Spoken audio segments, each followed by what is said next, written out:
দেশ বিদেশ থেকে যারা আমার ভিডিওটি দেখছেন সবাইকে আসসালামু আলাইকুম। তো নতুন বছরের শুরুতেই সবাইকে নতুন বছরের শুভেচ্ছা ও ভালোবাসা রইল। আজ আবারও নতুন এক বছরের নতুন একটি ভিডিও নিয়ে চলে আসলাম আপনাদের মাঝে। তো নতুন একটি জিনিস আজকে উদ্বোধন করতেছি আপনাদের সাথে। অনেকদিন হয়েছে কিনা হয়েছে, তো সেটা বের করিনি, তো আজকে বের করে নিলাম। তো এটা হলো রুটি মেকার। তো এটাতে আজকে রুটি বানাবো, দেখবো কেমন হয় রুটিগুলা। তো এই জন্য বের করে নিলাম। তো বের করছি আর আপনাদের সাথে একটু শেয়ার করলাম। তো রুটি মেকারটা নামিয়ে নিলাম, রুটি বানাবো। তো এটাকে বের করে দেখি, সবকিছু ওপেন করলাম নতুন ভাবে নতুন বছরে।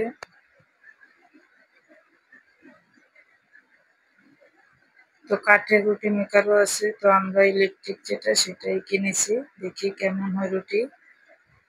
তো এটাতে বলেছে যে একবারই রুটি বেলা এবং ভাজা হবে। তো এখানে রুটি মেকারের জন্য এখন আটা করে নিচ্ছি। রুটি মেকারে আটা রুটি করব, তো এই জন্য আটাটাও মেখে নিচ্ছি। তো এই পর্যন্ত যারা আমার ভিডিওতে আছেন এখন পর্যন্ত, একটা লাইক দিতে ভুলে গিয়েছেন, তো সবাই একটা লাইক দিয়ে দিবেন, চ্যানেলটা সাবস্ক্রাইব করে দিবেন, আর ভিডিও ভালো লাগলে শেয়ার করে দিবেন। আর যারা নতুন আসছেন আমার চ্যানেলটা সাবস্ক্রাইব করে আমার সাথেই থাকবেন। এখানে তেল দিয়ে আর গরম পানি দিয়ে আটাগুলো সেনে নিচ্ছি। তো বেশ কিছুটা তেল দিয়ে দিলাম। তো এখানে আটাটা মুথে নিচ্ছি ভালোভাবে, আটাকে স্মুথ করে নিচ্ছি। তো আটা কিন্তু একদম নরম করে আটাগুলোকে করে নিচ্ছি। আমরা রেগুলার যে রুটি খাই সেরকম আটাটা একটু শক্ত থাকলেও বেলা যায়, আর রুটি মেকারে দিলে কিন্তু একটু নরম করেই বেলতে হয়, আটা সানতে হয়, সরি। তো এই যে ফাইনালি চলে আসলাম রুটি মেকারে, এই যে দিয়ে এখন রুটি বানাচ্ছি, এই যে দেখছেন। তো এখানে একটা জিনিস ভুল হয়েছে, আমরা গরম পানিটা দেওয়াতে আটাটা তেমন ভাবে ফুলেনি, এই জন্য। তো কাঁচা পানির ইয়ে দিয়ে করলে কিন্তু রুটিগুলো কিন্তু ভালোভাবে ফুলুক, আরেকদিন আপনাদের সাথে শেয়ার করব।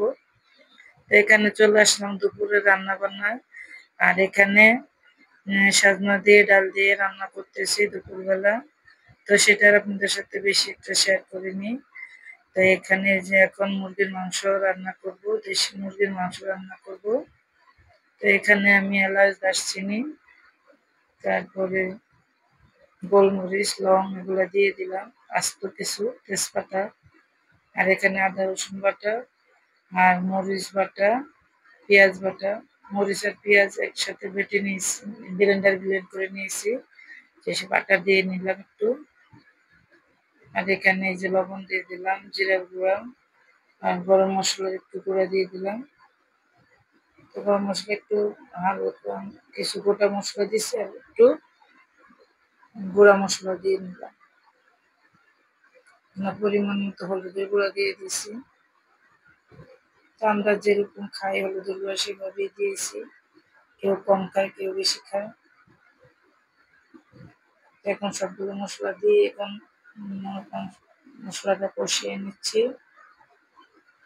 আর এখানে ফ্রিজেতে কিছু টমেটো নামিয়ে টমেটো দিয়ে দিলাম। তো টমেটোটা আগে গলিয়ে নিতে হবে, এর জন্য গলিয়ে নিয়ে এখন আমি মুরগির মাংসটা দিয়ে দিলাম। এটা দেশি মুরগির মাংস।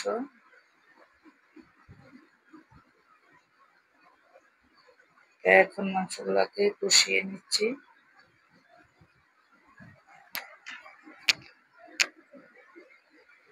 আজকে দুপুরে রান্না বান্না আস্তে আস্তে করতেছি, এগুলাই কিছুটা আলু দিয়ে দিলাম।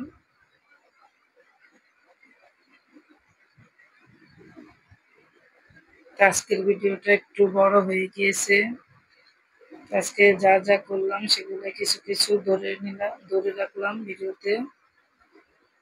তো ভিডিওর সঙ্গেই থাকুন, দেখতে পাবেন কি কি করলাম আজকে পয়লা বৈশাখে আমরা।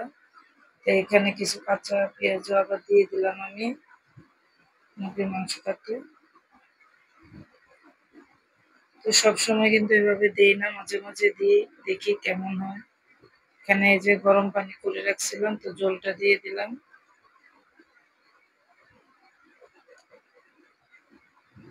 তো এখন পানি লাগলে আবার দিব। এখন একটু দেখি, আলুটা পানি দিয়েছিলাম তো সিদ্ধ হয়নি, আলু দিয়ে শক্ত রয়ে গেছে, তো আবার একটু পানি দিয়ে দিলাম। তো এখানে আমি মাংসটা রান্না করতেছি, এই যে আরেক চুলায় আবার আমি বরবটি ভাজি করব। তো এখানে আলুটাকে আগে একটু ভেজে নিলাম, তারপরে বরবটি গুলা দিয়ে নিলাম।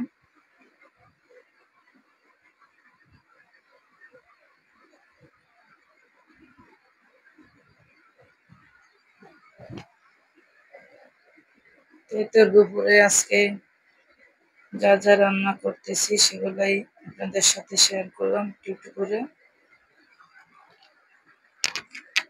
তো আমার তরকারিটা করাই হয়ে গিয়েছে, এখন একটু ভাজা জিরার গুঁড়া দিয়ে দিলাম।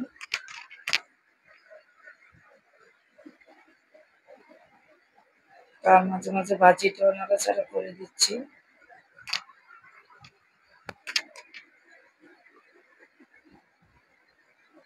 তো এই যে মাংসটা এখন মানে রান্না শেষ, চুলাটা বন্ধ করে দিলাম। আর এখানে যে ভাজিতে একটু লবণ লাগবে, তো লবণটা দিয়ে নিলাম।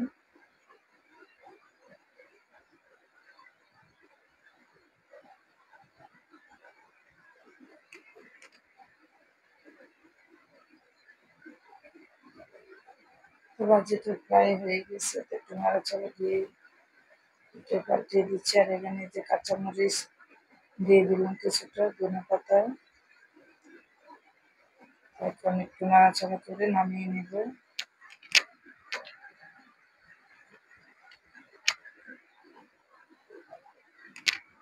তো এখানে আমার বরবটি ভাজিটা হয়ে গিয়েছে, এখন আমি নামিয়ে নিব। আর এখানে আজকে আমি লতি পাতুরি করব, তো সেটার জন্য মশলা কষিয়ে নিচ্ছি। এখানে আমি মরিচ বাটা, পেঁয়াজ বাটা, আদা রসুন বাটা, জিরার গুঁড়া দিয়ে এখানে আমি মশলা কষিয়ে নিছি। তো এটা দিয়ে আমি আজকে লতি পাতুরি করতেছি। এখানে কোনো শুটকিও দিইনি, চিংড়ি মাছও দিইনি, কিছু দিইনি, শুধুমাত্র বাটা মশলা দিয়ে আমি লতি পাতুরি করতেছি। তো এই লতি পাতুরিটা কিন্তু খেতে অনেক টেস্ট হয়েছিল।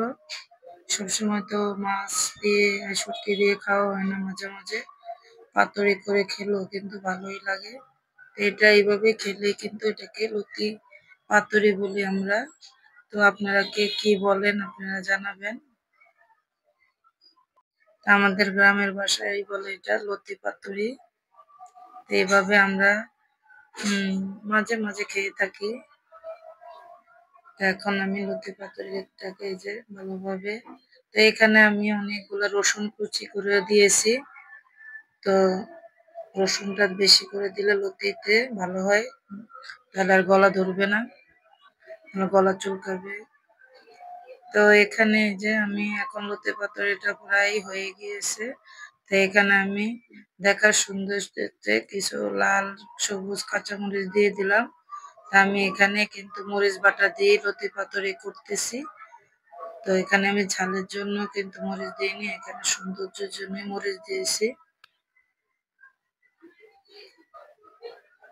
তো আমি আজকে দুপুরে কি কি রান্না করলাম সেগুলো আপনাদের সাথে শেয়ার করলাম, আশা করি আপনাদের কাছেও ভালো লাগবে। তো এই যে দেখেন আমার রান্নাটা প্রায় শেষ, এখন আমি লতি পাতুরিটাও নামিয়ে নিব। তো দুপুরে রান্না বান্নাও শেষ, এখন এখানে দুপুরে খাওয়া দাওয়া করে বিকালে চলে আসলাম পুডিং তৈরি করতে। তো এখানে পুডিং বানানোর জন্য ক্যারামেলটা তৈরি করে নিচ্ছি আগে। তো বেশ কিছুটা চিনি দিয়ে আমি এখানে ক্যারামেল তৈরি করতেছি, অল্প একটু পানি দিয়ে দিছি আমি। তো পানি দিয়ে দিছি, চিনিটা তাড়াতাড়ি গলে গিয়েছে। আর পানি না দিলে কিন্তু অনেক সময় লাগে চিনি গলতে, পানি দিয়ে দিলে কিন্তু একদম তাড়াতাড়ি চিনিটা গলে যায়। তো এখানে আমি যে এখন ক্যারামেলটা হয়ে গিয়েছে, নামিয়ে নিয়েছি। আমি যেই বাটিতে সেট করব সেই বাটিটা আমি নিয়ে নিয়েছি। এই যে এটাতে করে আমি পুডিং তৈরি করব, তো সেটাতে আমি এখন এই যে ঢেলে দিলাম। তো আপনার ক্যারামেলটা যদি বেশি লাল মানে লাল কালো হয়ে যায় তাহলে কিন্তু একদম খেতে কিন্তু তিতে তিতে লাগবে। তোমার কালারটা দেখুন কত সুন্দর আসছে। তো এখানে এই যে আমি ডিম গুলাকে এখন ভেঙে নিয়েছি। তো পুডিং তৈরি করতে তো ডিম লাগবে, তো ডিমগুলো ভেঙে নিয়েছি। তো কয়েকটা ডিম, 2টা ডিমের কুসুমটা ভেঙে গিয়েছে। তো সবগুলো তো আসলে আস্ত থাকে না, অনেক সময় ভেঙে যায়। তো এখানে আমি 8টা ডিম দিয়ে পুডিং তৈরি করতেছি। 1 কেজি দুধকে জাল দিয়ে 1/2 কেজি থেকে একটু বেশি ছিল করে নিয়েছি। তো এই তো ডিমের কালারটা কত সুন্দর দেখেন। তো এখন আমি ডিমগুলাকে এখন ফাটিয়ে নিব। সবগুলা ডিম আমি ভাঙা শেষ। এই তো ডিমটাকে ফাটিয়ে নিচ্ছি। তো ছোট বাটিতে রেখে এখন আমি ডিমটাকে ফাটিয়ে নিচ্ছি। আসলে এটাতে দুধ আর ইয়ে সহ আপনার ডিম সহ হবে না, তো আমি বড় একটা বাটিতে চেঞ্জ করে নিয়েছি। এই যে দুধটাকে ঢেলে দিলাম, আর এখানে আমি আজকে আমার ভ্যানিলা এসেন্স ছিল না, তাই আমি এখানে গোলমরিচের গুঁড়াটা দিয়ে দিলাম। আর আমি চিনি ব্যবহার করেছি, দুধ জাল দেওয়ার সময় চিনি দিয়ে নিয়েছি। তো এখানে যে যেরকম মিষ্টি খায় সেভাবেই চিনিটা দিয়ে নিলে হয়, জাল দেওয়ার সময় দিলে হয়, নামিয়ে দিলে হয়। তো এখন আমি সবকিছু দিয়ে এখন আমি যে ছাঁকনি দিয়ে ছেঁকে নিচ্ছি।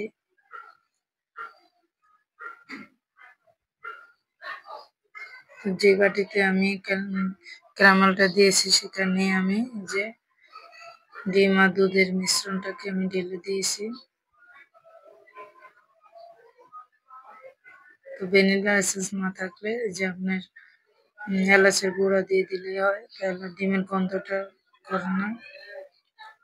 তো এখানে আমি এই যে আমার এখন দেওয়া শেষ, আমি একটা পাতিলে পানি দিয়ে স্টিলের একটা ইয়া দিয়ে আমি এখানে এই যে দিয়ে দিলাম পুডিংটা হওয়ার জন্য। তো আমি এখানে ঢাকনা দিয়ে দিলাম। তো এই যে ঢাকনাটা আমি উঠিয়ে তারপরে একবারই দেখলাম যে না, হয়ে গিয়েছে আমার পুডিংটা। বারবার ঢাকনা উঠাই নেই, বেশ কিছুক্ষণ রেখেছিলাম, টাইম তো অত দেখি নেই, টাইম ধরেও বানাই না। তো এখানে এই যে দেখুন ক্যারামেলটা কত সুন্দর একটা কালার আসছে পুডিং এ। তো পয়লা বৈশাখে আমরা পুডিং বানাইলাম,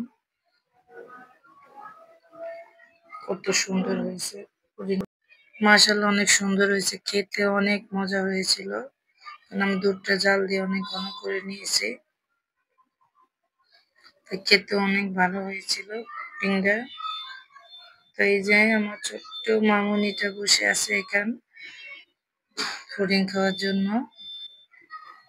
তো সে দেখছে কিভাবে আমরা কেটে নিয়েছি এবং তার সে বলতেছে যে আমাকে দাও। তো খেতে দিয়েছি, তারপরে সে জিজ্ঞেস করছে যে আমার ভাইয়া কই, ভাইয়ের কথা মনে পড়ছে, নিজে খাচ্ছে ভাইয়ের কথা জিজ্ঞেস করছে। অনেক মজা হয়েছে, সে বললো অনেক মজা হয়েছে, অনেক ভালো টেস্টি।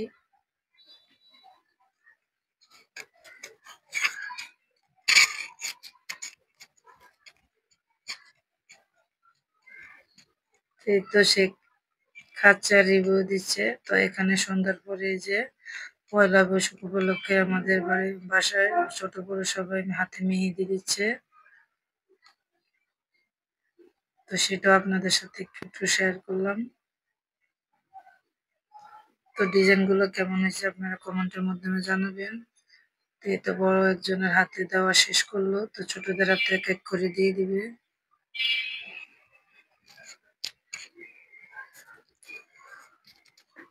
তো আমার কথা ও কাজে যদি ভুল হয়ে থাকে সবাই ক্ষমা সুন্দর দৃষ্টিতে বলবেন। অনেক বড় ভিডিও হলে অনেক কথাই বলতে হয়, অনেক কিছু ভুল হয়ে যায়। তো তো অনেক কিছু একটু শেয়ার করলাম, এই জন্য ভিডিওটা অনেক লং হয়ে গেছে। তো কষ্ট করে সবাই দেখবেন। তো ডিজাইনগুলো কেমন হয়েছে সবাই জানাবেন। আর এই যে ছোট্ট মামিনেটাও আসছে মেহেদি দিতেও বলতেছে, মেহেদি দিতে পড়াতে। তো ওটা দিয়ে দিয়েছে, ও আবার আমাকে বলছে আমাকে ভিডিও করো, আমাকে ভিডিও করো। তো দেখেন, তো ও তো বেশিক্ষণ রাখে না, দেওয়ার পরে ওকে মুছে দিতে হয়।